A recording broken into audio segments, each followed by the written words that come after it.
Hello, and welcome to the FlowRy Show, a journey through life's tapestry, wisdom for every generation. On this show, we talk about where generations intertwine, sharing stories, insights, and dreams. Whether you are a seasoned sage or a curious young mind, we are all students in the grand classroom of life. With me today is my co host, Mike Ryan, and a very special honorable guest.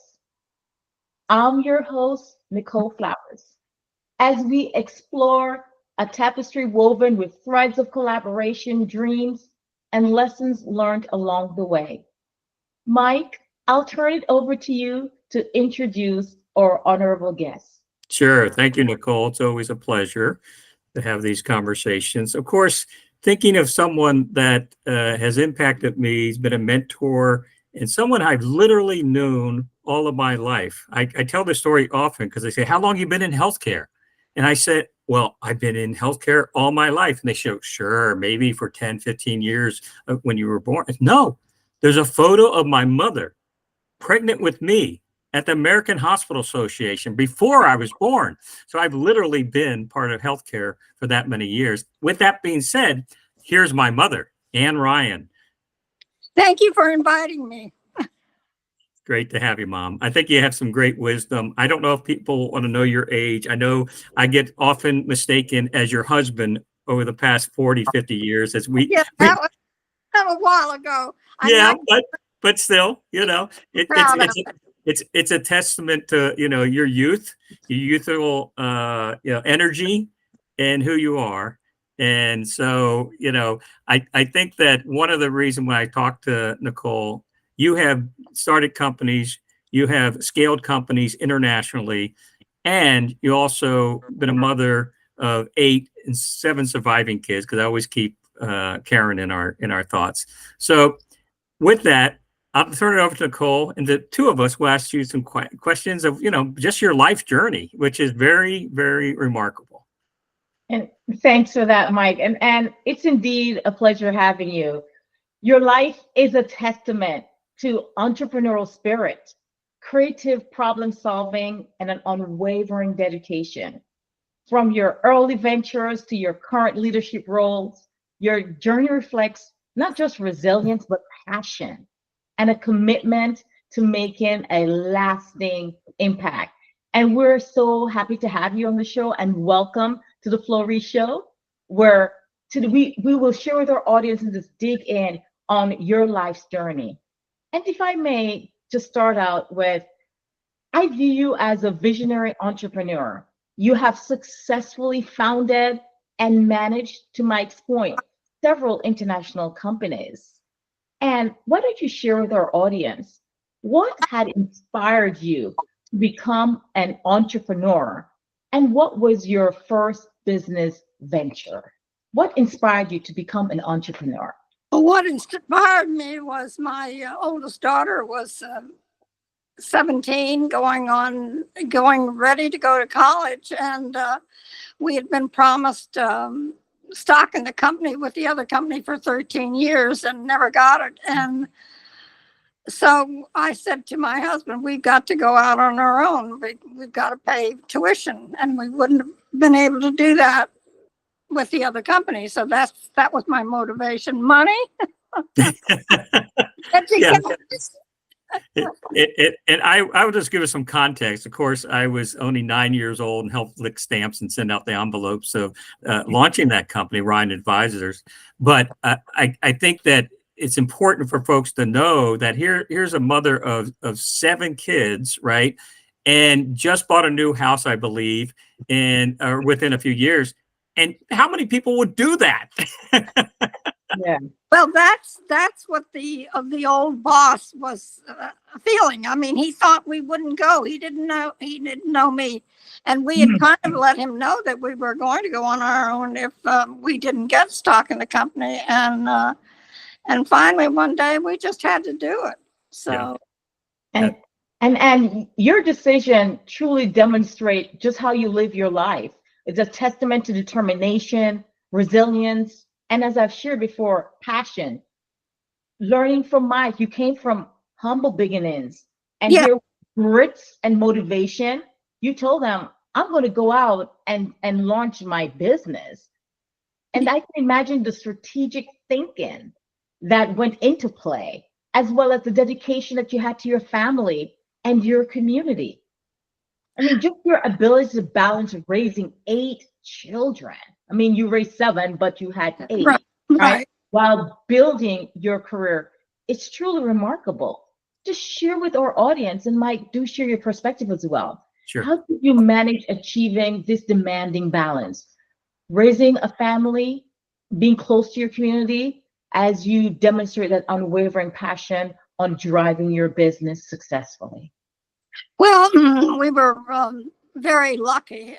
We didn't have a clue to if it was going to work or not, but it worked almost immediately. We went from a office in the house to 13 offices in the Chevy Chase building in downtown Bethesda, Maryland, across the street from Saks Fifth Avenue. So we were in the midst of all of it. And it just took off immediately because I had always gone to the convention. So I knew the people that we were being involved with. And of course, my husband was very involved. He was a hospital consultant, and he was there were 11 people who were invited to come to the St. Louis University. 200 gentlemen applied, and I think maybe some women, I have no idea, but they applied to George Washington, to St. Louis University, and only 11 were accepted, and my husband got a scholarship on top of that. So we went to St. Louis. We had 2 little kids at the time, and then we went to Corpus Christi, Texas for an internship. And then we were there for a while when Margaret McGarrell was the director of nursing at Spahn Hospital in Corpus Christi, and someone had asked her to whether she wanted to go to be a nurse in Costa Rica, and they were also looking for a hospital consultant. And it turns out, make a long story short, we went to Costa Rica to be with the Point 4 program, Punto Cuatro, in 1955, and were there for 2 years, and then came back to Washington, D.C. To continue on. And we were with the company for 13 years. Yeah, I mean, that kind of it. See, it wasn't, and this is why I tell entrepreneurs it's very rare you have a 23-year-old that starts a company. It's often people in their mid-careers. You happen to be, you and Dad born the same day, same year. You were 39 years old, I believe, at the time, or 38. And so it usually has to have a network that you have those contacts. And Mom continues to be a master. And this is how I became a master networker, right? Because it's better than the E and O. It's better than networking than not working. And she's a born hustler. She would go to those conventions, the American Hospital Association, that were held throughout the United States. And she managed both internally to Ryan Advisors, and she managed basically marketing and PR that we would call it today. But that went back to 13 years before, where they built this company, Gordon A. Friesen, that ended up selling to a multinational company. But they had started in 1969, Ryan Advisors, as well as ProSource, as well as the Ryan Advisor, as well as MDS and other companies. That Mom was, in many cases, the ultimate inside person, because she was over finance and operations, but she also is a master at marketing. She could talk about that maybe at some other jobs that she did later in life. Yeah, no, this is just phenomenal. I mean, and your story truly inspires generations, and just the way you went about balancing family and your profession. But I know with all of these success, you had faced challenges. Can you just share with our audience some of the biggest obstacles you had encountered, and how you went about overcoming these obstacles. Well, number one, the youngest child was Paul, and he was 7 years old, just going into first grade, second grade, whatever. And I knew that it would cost more to get a secretary at Ryan Advisors than it would be to get a person to take care of the children. So we hired a woman from Jamaica, and when I called the agency, they said, well, we have someone who could help you, but she has a broken arm. And so I said to myself, well, she won't always have a broken arm. So That's great. we hired her, and she turned out to be my other mother. I mean, That's true. she That's used true. to say, Miss Ann, you work so hard. And I said, well, Miranda, you work so hard, you know? So anyway, I went to, the office then, and when we got the new office, and she took care of the kids.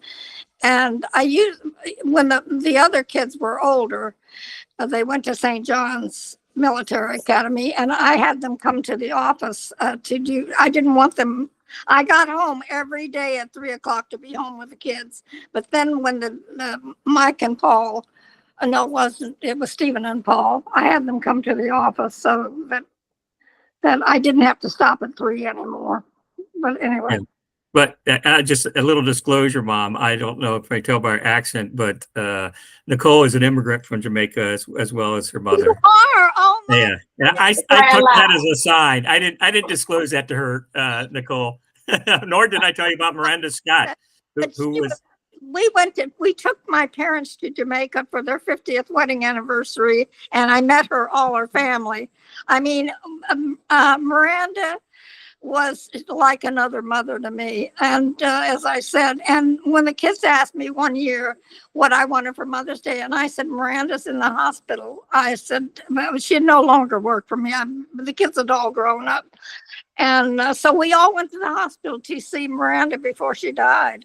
Yeah. So she was really instrumental in your family and helping you balance yeah, family her life and yeah. business.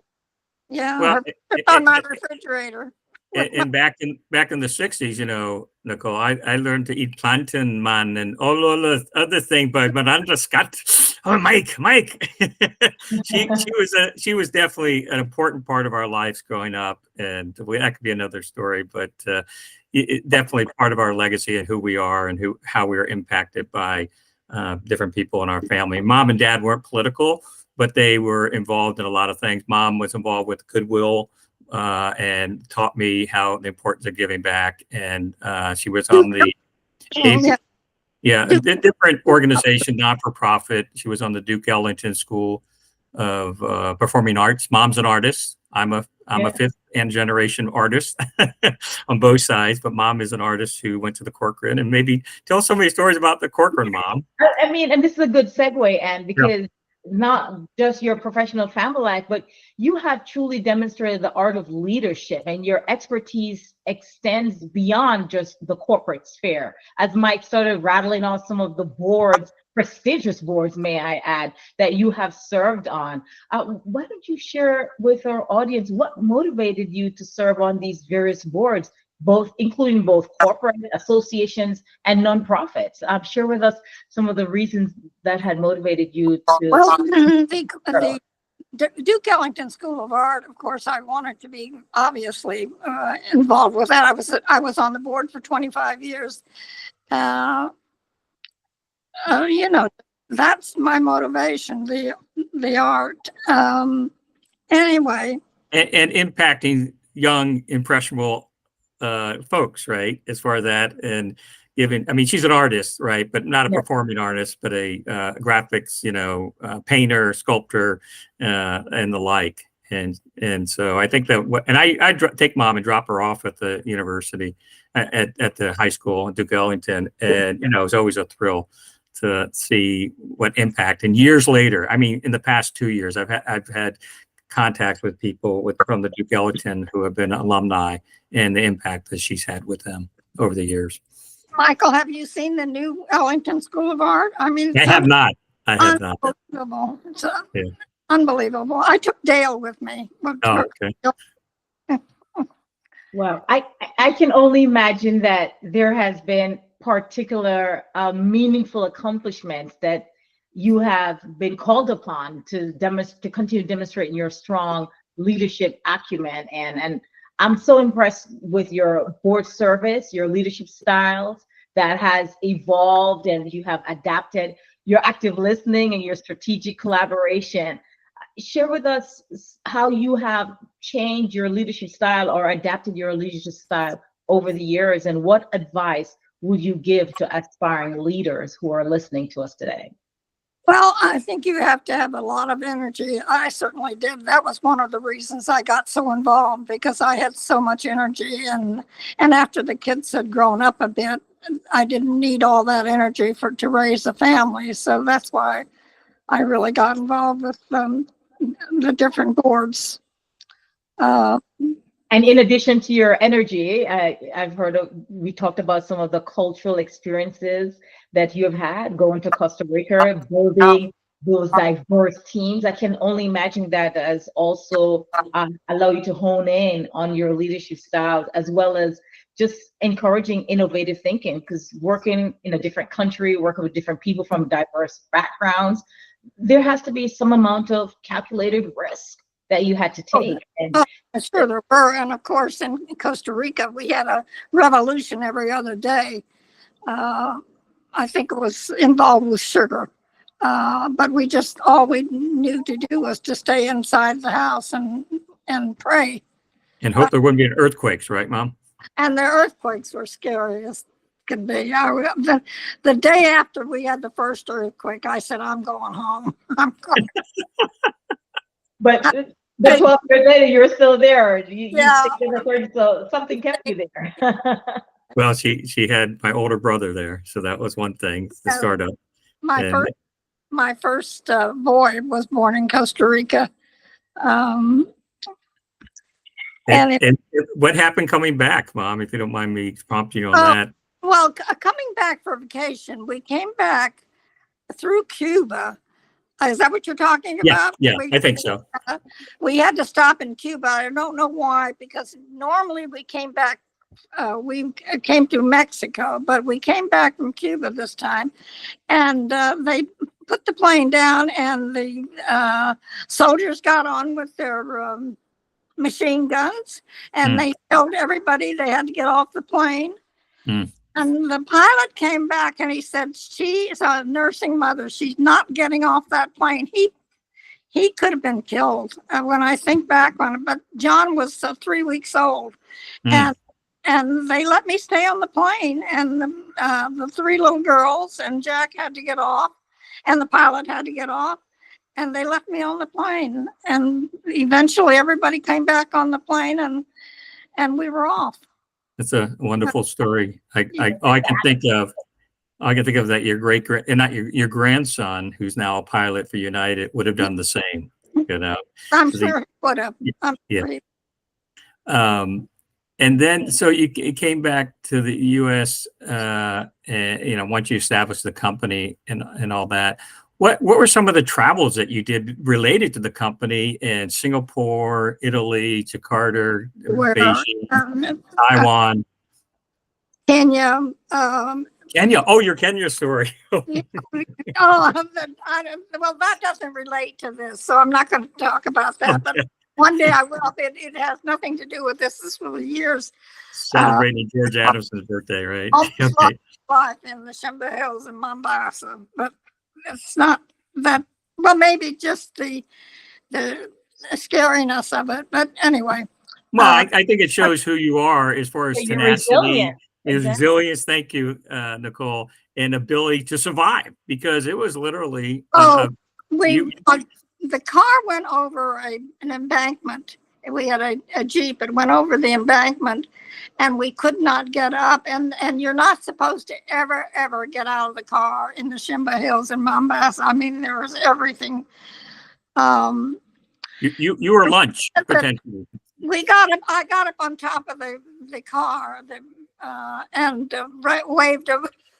waved some blanket or something to the plane. Of course, there's no way that plane would have seen us, but we were desperate to do anything.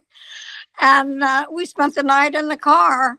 And the next morning, I said to Nick, there were two ladies. One was in a wheelchair, and I said to her, name was Lanier. I said, Lanier, we have got to get out and walk because nobody's ever going to find us down in this culvert.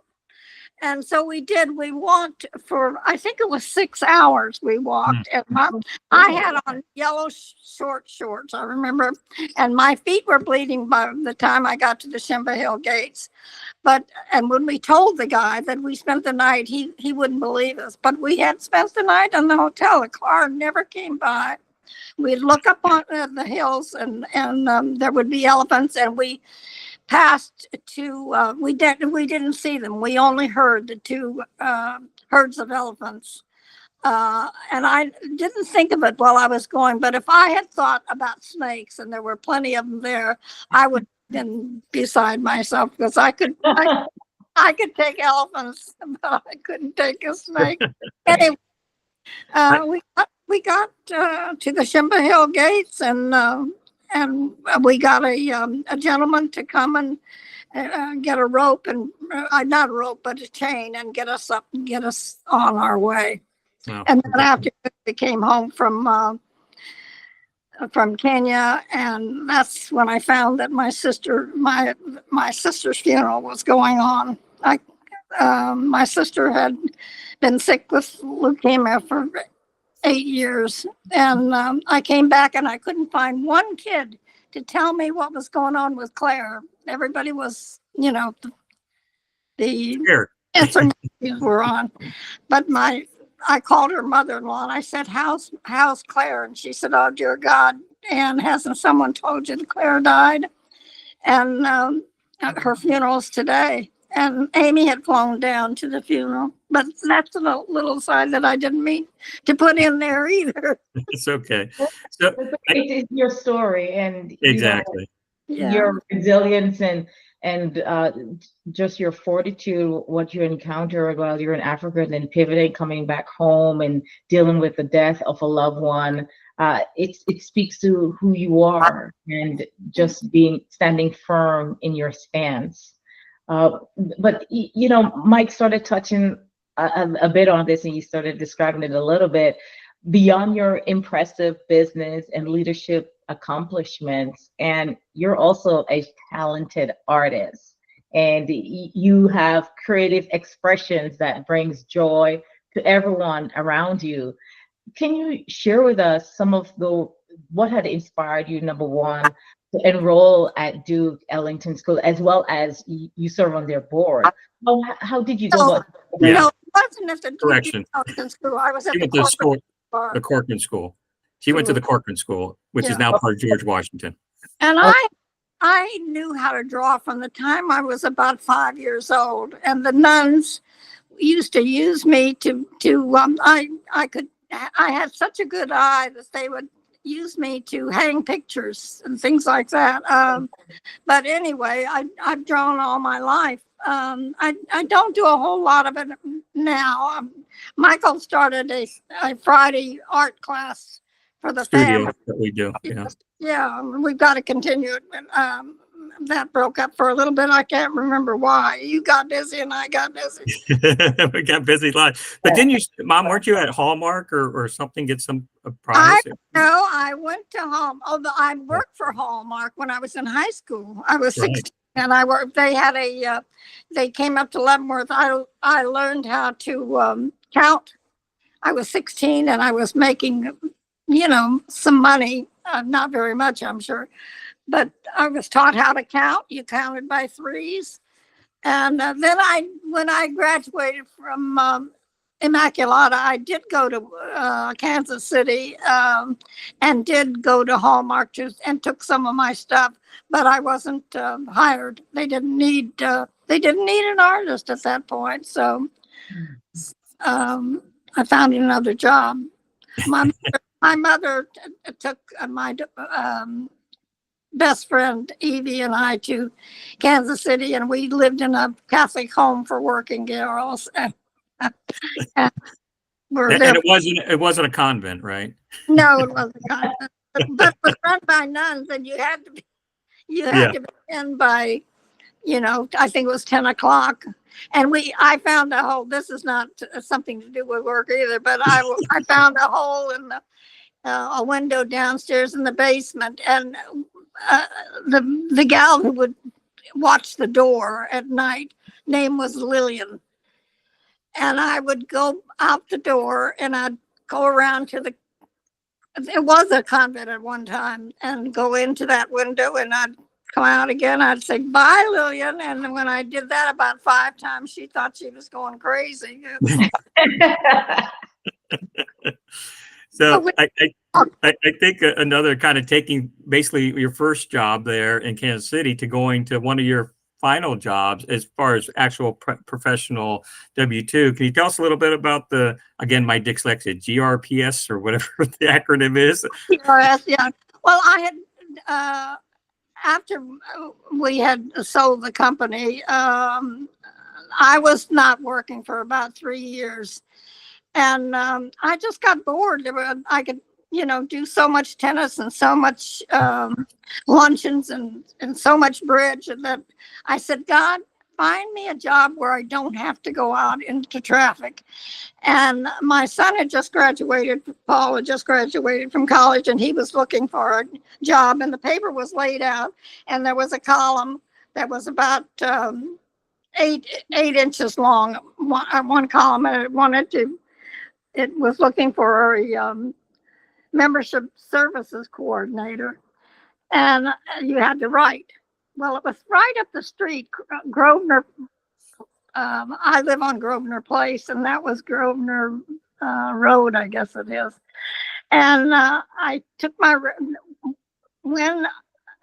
just before I had gone to Kenya, I had started my resume because I knew I had to do something. I was going crazy not doing anything. I was only 60 years old, and I went up to the company, and I said, "Is your personnel director here?" And she said, "Yes." And she said, "Do you want to talk to him?" And I said, "Yes." And he comes out, and I'm waving my resume at him, and I said, "I could do this job with my hands tied behind my back." And he's like, "Yeah, right." And we talked for about 10 minutes, and he said, "Can you go to Denver in 2 weeks?" And that's how I got the job. And I was there till I was 83. Wow. I retired when I was 83 for good. Well, kind of retired, right? You didn't really retire from that, did you? Can you share anything? Did they kind of push you out? Yeah, I mean, I didn't want to retire, but we had a new kid in the who almost took us into bankruptcy. And so that was, I did retire. I was 83 when that. I get it. But I mean, you also, even with that, membership, because you've always been good at memberships and all that kind of stuff, as far as connecting with people. So you did well in what their membership was, wasn't it? I mean, didn't you? You were there 13 years. Well, I did. I went to the boss and I said, "You know what?" I said, I was taking care of the corporate businesses at Westinghouse, and trying to think of some Microsoft, I think others. Microsoft wasn't there yet. I got Microsoft. I know, that's yeah. Okay. We had about 15, I think. And so I went to the boss and I said, "You know what? We need somebody who does for the corporate, patting people on the back at the corporate level." And he said, "Go make up your cards." And that's how I became a sustaining membership. Then I started getting more. I got Microsoft. I can't remember the ones I got. Big names. A lot of, but I built it up to 200 corporations. In the end, so that is quite a legacy, Anne. I got to tell you. I mean, when we talk about generational sustainability and legacy, for you, it extends way beyond your impressive business accomplishments.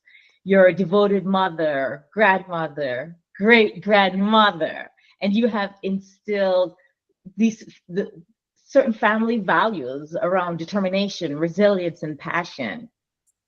And some of the things that I'm sure your children, even your great grandchildren, someday they'll listen to this conversation. What values do you hope to pass on to your great grandchildren in the future? Well, I've always told my kids to treat the garbage man like the president, that no one, God made us all alike, and we should treat people as we want to be treated. That's one of the things. And just to not put your goals on money. Just, have fun with life. God knows I've had fun with my life. And just be a good person, And So, and in January, you have a celebration coming up. I'll just say it. You do not look 94. Wow. Nor as articulate as you are. And I believe your parents lived just short of 100 years within, a few years.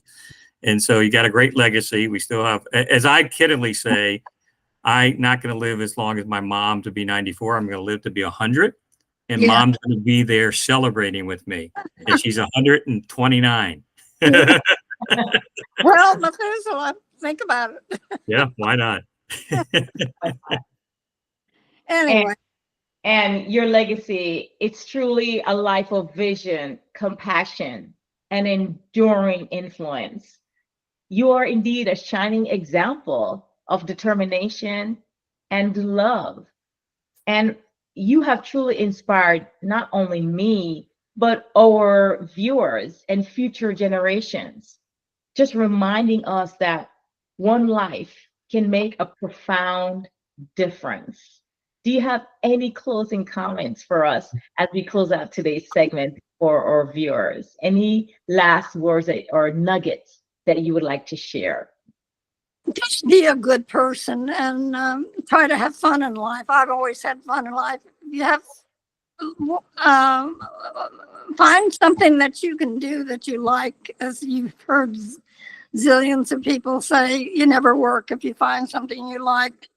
You never work a day in your life if you love what you do. I would just add one last thing as far as to articulate how this woman has fun. And there's thousands, but I will never forget.